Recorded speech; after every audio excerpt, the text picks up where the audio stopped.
ఓం సాయిరామ్. ఈరోజు సాయినాథుడు ఓ చక్కని సందేశం ఒక కథ రూపంలో తెలియజేస్తూ ఉన్నారు. ఒక 5 సంవత్సరముల పిల్లవాడు తన తల్లితో సంతోషంగా జీవించేవాడు. కానీ అనుకోకుండా తన తల్లి ఒకరోజు మరణిస్తుంది. ఆ తరువాత తండ్రి మరొక పెళ్లి చేసుకున్నాడు.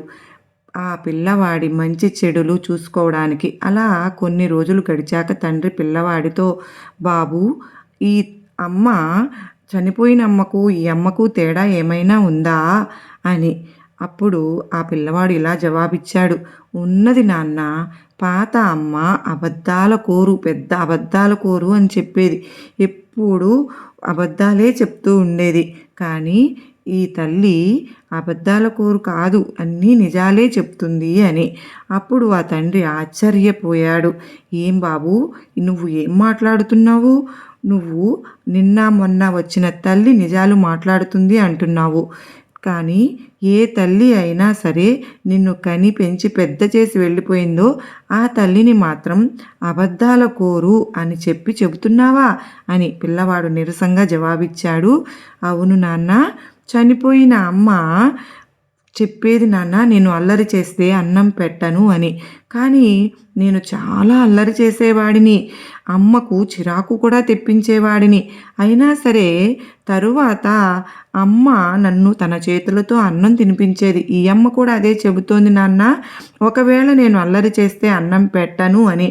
ఆమె నిజమే చెబుతోంది నాన్న, ఎందుకంటే ఇప్పటికి 3 రోజులైంది నేను అన్నం తినలేదు, చాలా ఆకలిస్తోంది నాన్న అని. అది విని తండ్రి తన పిల్లవాడిని తన గుండెలకు హత్తుకున్నాడు. కనుక ఎన్ని బంధాలు ఉన్నా పేగు బంధానికి ఉన్న ప్రేమ ఏ బంధానికి రాదు కదా. అలాగే మన తండ్రి బాబావారు మన తల్లి తండ్రి కంటే నిజంగా చాలా అంటే చాలా మన మంచి చెడుల గురించి ఆలోచిస్తారండి.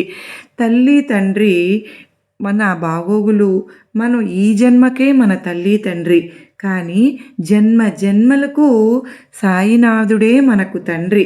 బిడ్డను ఏమి కావాలి, నా బిడ్డ దేని గురించి ఆలోచిస్తుంది, నా బిడ్డకు ఏ సమయంలో ఏది ఇవ్వాలి అని మన తండ్రి ఆలోచించినట్లుగా ఎవ్వరూ ఆలోచించరు. అలాగే మన పుట్టింటికి వెళితే ఎంత ఆనందంగా ఉంటుందో సాయినాథుని చెంతన ఉంటే అంత ఆనందంగా ఉంటుంది. మీ అందరూ కూడా మీ అభిప్రాయాన్ని తెలియచేస్తారు కదూ. సర్వే జనా సుఖినో భవంతు, లోకా సమస్త సుఖినో భవంతు.